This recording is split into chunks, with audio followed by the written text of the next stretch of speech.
Hello दोस्तों, कैसे हैं आप। आज की वीडियो में हम बात करने वाले हैं एमएस वर्ड की 30 टिप्स के बारे में।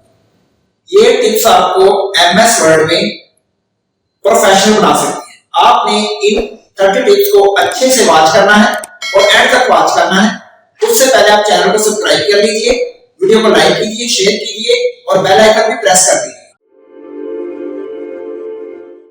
तो दोस्तों अब हम आ गए हैं स्क्रीन पर। यहाँ पर हम जो सबसे पहली टिप मैं आपके साथ शेयर करने वाला हूँ, ये टिप्स आपका टाइम भी बचाएंगी और आपकी स्किल को भी इम्प्रूव करेंगी। तो सबसे पहली टिप में हम एक ऑटो जनरेटर जो है वो टेक्स्ट लिखेंगे। उसके लिए आपने इज इक्वल टू प्रेस करना है। उसके बाद लॉरम इप्सन को आप सभी जानते होंगे कि लॉरम इप्सन एक टेक्स्ट है जो आप अपनी वर्कशीट में कहीं पर भी यूज करते हो, तो उसी को हम यूज करेंगे। लेकिन उसके लिए मैंने लिखा है इज इक्वल टू लॉरम और ब्रैकेट ओपन और उसके बाद ब्रैकेट क्लोज। जैसे ही आप एंटर करेंगे तो आप देखेंगे कि आपके पास कुछ पैराग्राफ आ गए हैं। अब इसी टिप को हम थोड़ा डायनामिकली देखते हैं। तो अब हम इज इक्वल टू प्रेस करते हैं लॉरम और उसके बाद हम पैराग्राफ और लाइंस भी अपनी इसमें ऐड करना चाहते हैं। तो मैं देखता हूं कि 2 पैराग्राफ हूं और उसमें 3-3 लाइनें। तो अब मैं इस ब्रैकेट को क्लोज करता हूं और जैसे ही मैं एंटर प्रेस करता हूं तो आप देख सकते हैं इसने हमें 3-3 लाइनों के 2 पैराग्राफ दे दिए हैं। इस टेक्स्ट में आपको इतनी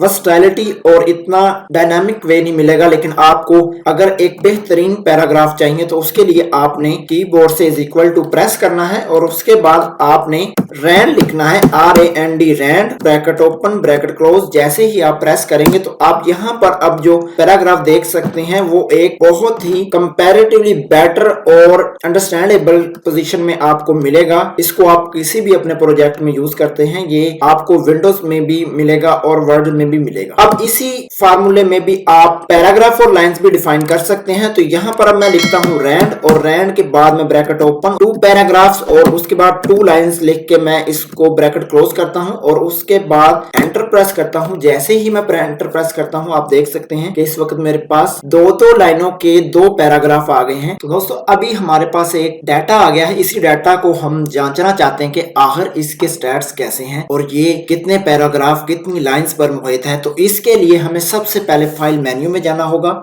उसके बाद ऑप्शंस में गए और यहाँ पर आपने प्रूफिंग बटन पर क्लिक करना है और यहाँ पर आपको when correcting spelling and grammar in word section में जाना है और इस सेक्शन में आपको शो रीडेबिलिटी स्टैटिक्स मिलेगा। इसको आपने चेक कर देना है और उसके बाद ओके कर देना है। अभी आपने इतना काम कर दिया है। अब आपने व्यू में जाना है और यहाँ पर आपने स्पेलिंग एंड ग्रामर पर क्लिक करना है।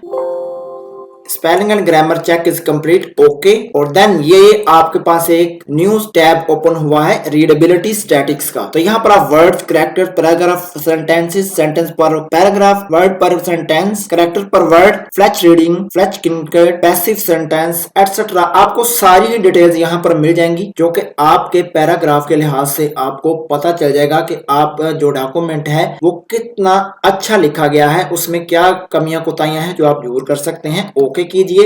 अब चलते हैं हम नेक्स्ट की तरफ। यहाँ पर आपने एक सिंपल लाइन जनरेट करनी है। तो उसके लिए आपने 3 डैशेस लगानी है और उसके बाद आपने एंटर प्रेस करना है। तो आप देख सकते हैं कि एक नॉर्मल लाइन लग गया है। अब आप इसको थोड़ा थिक करना चाहते हैं तो उसके लिए आपने शिफ्ट के साथ अंडरस्कोर बनाना है और इसको 3 बार करने के बाद एंटर कीजिए। तो आप यहाँ पर देख सकते हैं कि आपने पहले से थोड़ी थिक लाइन जनरेट कर ली है। अब हम आते हैं कॉपीराइट। कॉपीराइट अगर आप लिखना चाहते हैं और उसके लिए आपको पहले ब्रैकेट ओपन करनी है, उसके बाद सी लिखना है और उसके बाद ब्रैकेट क्लोज कर दीजिए। तो आप वर्ड के अंदर कॉपीराइट का आइकन लेके आ सकते हैं। अब एंटर कीजिए और यहाँ पर आपने रजिस्टर्ड का आइकन लेके आना है। तो उसके लिए आपने R प्रेस करना है और उसके बाद ब्रैकेट क्लोज और आप देख सकते हैं कि यहाँ पर R प्रेस करते ही आपने रजिस्टर्ड का आइकन जो है वो बना लिया है। और तो मैं जूम आउट करता हूं और अब हम एरो जनरेट करना सीखेंगे जो बुलेट्स में आपको काम आएगा। 2 बार आपने अब डैश प्रेस करनी है और आपने एक बुलेट वाली एरो जनरेट करनी है। तो उसके लिए आपने ग्रेटर देन अब एंटर कीजिए। अब आप देख सकते हैं कि आपने एक एरो जनरेट कर लिया है। अब आप इससे थोड़ा थिक करना चाहते हैं तो अब आपने is equal to 2 times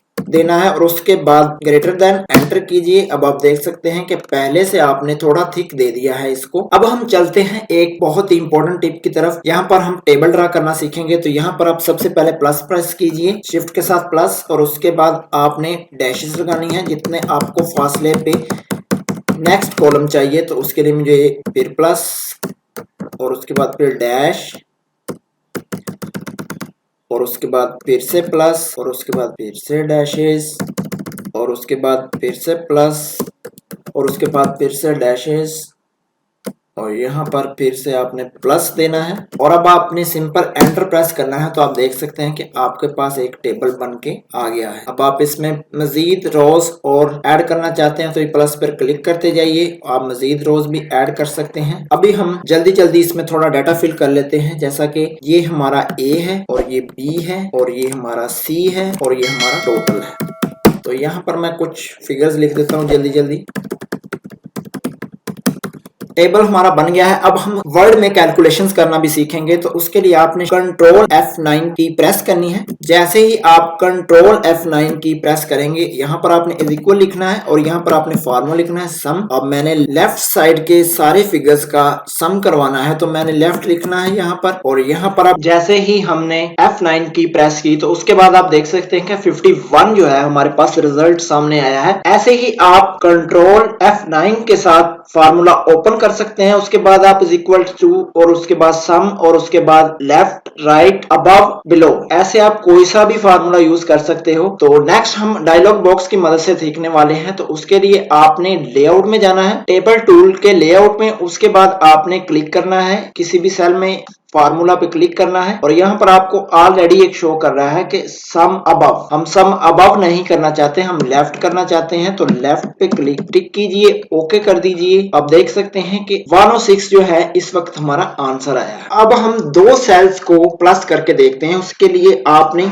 again formula में जाना है और यहाँ पर आपने इज इक्वल टू और उसके बाद आपने लिखना है ए कंसीडर करना है अपने फर्स्ट कॉलम को, दूसरे को बी, थर्ड को सी एंड फोर्थ को डी। जैसा कि एक्सेल में डिवीजन है, आपने वैसी ही डिवीजन इधर कर लेनी है और फर्स्ट रो को 1, सेकंड को 2, थर्ड को 3 एंड फोर्थ को 4 एंड फिफ्थ को 5 आपने कंसीडर कर लेना है। अब इसको A4, C4 अब एंटर कीजिए। आप देख सकते हैं कि आपने दो सेल्स का टोटल किया है ए और सी का, तो इसका आंसर आया है 68। आप वैसे भी प्लस कर सकते हैं, इतना ही आएगा। अब हम फार्मूला की मदद से, अब आपका ऑलरेडी फार्मूला ओके है तो ओके कर देते हैं इसको। अब हम बाकियों में रिपीट करना चाहते हैं तो मैं सिंपल F4 की प्रेस कर रहा हूं और आप देख सकते हैं कि F4 की मदद से बाकी हर जगह फार्मूला पॉपुलेट हो रहा है। ये टिप यहीं तक थी। अब नेक्स्ट चलते हैं। अब हम एक डायनामिक वे से अपने एक स्क्वायर की शक्ल में कुछ पैराग्राफ्स को सिलेक्ट करना चाहते हैं। तो उसके लिए आपने कीबोर्ड से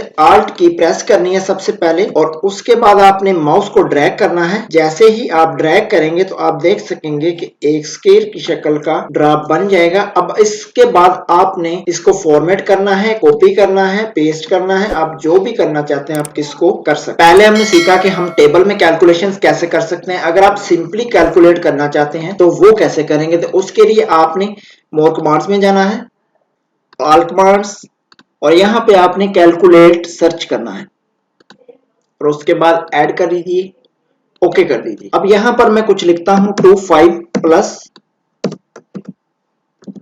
30। अब मैं इसको सिलेक्ट करता हूं इन दोनों को। जैसे ही मैं सिलेक्ट करूंगा तो ये आइकन खुद ब खुद ही एनेबल हो जाएगा। जैसे ही आप क्लिक करेंगे तो आप देख सकते हैं कि नीचे स्टेटस बार में आपको the result of calculation is 55 show हो जाएगा। अभी मैं आपको टिप बताने लगा हूं, इस टिप में मैं आपको दिखाता हूं। अब मैं किसी और जगह पर जाता हूं, यहाँ पर। अब आप भूल गए कि आपने इस शीट में लास्ट टाइम कहां पर वर्क कर रहे, तो आप उस वर्किंग स्टेट में जाना चाहते हैं तो उसके लिए आपने शिफ्ट F5 प्रेस करना है। तो जैसे ही आप शिफ्ट F5 प्रेस करेंगे, देखिए आप फौरन से आ गया। जैसे ही मैंने शिफ्ट F की प्रेस की है तो फौरन से पहले ये मुझे उस प्लेस पे ले आया जहां पर लास्ट मैंने एडिटिंग की थी। अब आप किसी भी लाइन में जाइए और डबल क्लिक कीजिए। जैसे ही आप डबल क्लिक करेंगे तो आपने एक वर्ड सेलेक्ट किया और अब 3 टाइम क्लिक करेंगे तो आप देख सकते हैं कि पूरे ही पैराग्राफ को आप सिलेक्ट कर पाएंगे। अब आप डॉक्यूमेंट में कहीं पर भी डबल क्लिक कीजिए और वहां पर ही आप राइट करना स्टार्ट कर दीजिए। इस वर्ड में आपको ये ऑप्शंस भी मिलते हैं कि आप कहीं पर भी डॉक्यूमेंट के डबल क्लिक करके आप अपना कुछ भी टाइप कर सकते हैं। Double click and type. अब हम अपने डॉक्यूमेंट में टाइम ऐड करना चाहते हैं जो कि खुद ब खुद ही अपडेट हो। तो उसके लिए हम जाएंगे इंसर्ट में। इंसर्ट में जाने के बाद अब आपने यहाँ पर टाइम एंड डेट का फीचर ओपन करना है और यहाँ पर आप अपना कोई सा भी डेट फॉर्मेट सेलेक्ट कीजिए, अपडेट ऑटोमेटिक पर क्लिक कीजिए, ओके कीजिए और यहाँ पर आप देख सकते हैं कि आपने ऑटोमेटिक अपडेटेबल डेट एंटर कर ली है। अब आप चाहते हैं कि आप टेक्स्ट को अपर केस में कर दें, तो आपने उसके लिए टेक्स्ट को सिलेक्ट करना है। यहाँ पर आपने अपर केस सिलेक्ट कर लेना है और जैसे ही अपर केस करेंगे तो आपके टेक्स्ट अपर केस में चला जाएगा। अगर आप इसको लोअर केस में करना चाहते हैं, लोअर केस में हो जाएगा। अगर आप इसको सेंटेंस केस में करना चाहते हैं तो प्रॉपर सेंटेंस केस में ये खुद ही कन्वर्ट हो जाएगा। अब हम डॉटेड लाइन बनाना चाहते हैं तो उसके लिए शिफ्ट से एस्टेरिक की हम प्रेस करेंगे 3 टाइम, एंटर प्रेस करेंगे तो हमारे पास डॉटेड लाइन बन जाएगी। अब हम चाहते हैं कि डबल लाइन बन जाए तो उसके लिए is equal to 3 time enter, आप डबल लाइन इंसर्ट कर पाएंगे। और अब आप 3 टाइम हैश प्रेस करेंगे और अब एंटर करेंगे तो 3 लेयर लाइन मिल जाएगी। अब आप शिफ्ट की से 3 टाइम टिल्डा साइन एंटर कीजिए। अब एंटर करेंगे आपके पास एक जिगजैग लाइन इंसर्ट हो जाएगी। अब आप अगर ट्रेडमार्क का सिंबल एंटर करना चाहते हैं तो उसके लिए bracket open, TM bracket close, आप देख सकते हैं आपने ट्रेडमार्क का सिंबल एंटर कर लिया है। अब अगर आप 2 साइडेड एरो इंसर्ट करना चाहते हैं तो उसके लिए less than, is equal to, greater than, enter, आप देख सकते हैं आपने 2 साइडेड एरो इंसर्ट कर लिया। अब आप फर्स्ट सेकंड थर्ड एंटर करना चाहते हैं तो उसके लिए आपने 1 प्रेस करना है, उसके बाद ST और अब आप टैब प्रेस कीजिए तो आप देख सकते हैं ये फर्स्ट बन गया। अब आप 2 प्रेस कीजिए, ND टैब सेकंड। अगर आप थर्ड करना चाहते हैं थर्ड प्रेस कर दीजिए एंड फोर्थ के लिए आप TH लिखिए टैब। ये माइक्रोसॉफ्ट वर्ड के डिफॉल्ट्स हैं। अब मान लीजिए आपने यहाँ पर बुलेट्स ऐड करने हैं नंबर के लिए, तो आप 1 के बाद डॉट एंटर करेंगे तो आप देख सकते हैं आपके पास बुलेट्स आ गए। जैसे ही आप एंटर प्रेस करते जाएंगे तो आपके पास मजीद जो है वो बुलेट्स लगते जाएंगे। अब आप इसको सब कैटेगरी में डिवाइड करना चाहते हैं और यहाँ पर आपने अब बैक स्पेस और यहाँ पर आपने आई प्रेस करना है स्मॉल और उसके बाद ब्रैकेट क्लोज, डॉट एंड फिर से एंटर। तो आप देख सकते हैं कि यहाँ पर बुलेट लग गया है और जैसे ही आप एंटर करते जाएंगे तो सब बुलेट्स भी आप एंटर। होपफुली दोस्तों आज की वीडियो आपको बहुत पसंद आई होगी। ऐसी ही वीडियोस वॉच करने के लिए हमारे चैनल पर बने रहिए। चैनल को सब्सक्राइब कर लीजिए, लाइक कीजिए, शेयर कीजिए और बेल आइकन प्रेस करना मत भूलिएगा। मिलते हैं नेक्स्ट वीडियो में, तब तक अपना ख्याल रखिए। शुक्रिया।